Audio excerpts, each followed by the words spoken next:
FL4s 1530 first. Second, this one is 12 kilowatt with Bochu 642 laser head. So that's a 12 kilowatt fiber laser. Many more sensors, more durable for heavy cutting. As you can see, 20-25 millimeters, cut it on air. Of course, on nitro, the edge is gonna be nice and smooth and shiny without any dross. But if you want to save, you can cut on regular compressed air.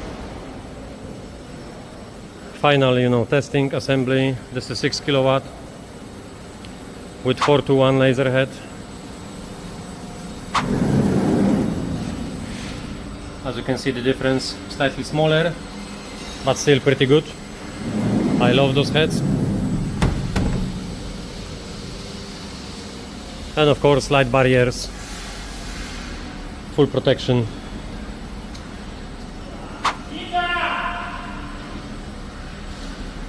And in about 4 or 5 days time, they're going to UK for the clients.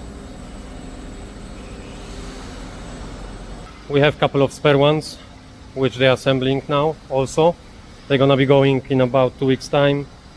So if you're in the market, if you decided, let us know. They can be with you around end of September, beginning of October, roughly, dependable when you order. So yeah, Charles from Fabertec. Again, if you need any help with the fiber laser metal cutting, let me know. One of those machines can be yours. Not those particular ones, but the next one in production. So yeah, you can see the guts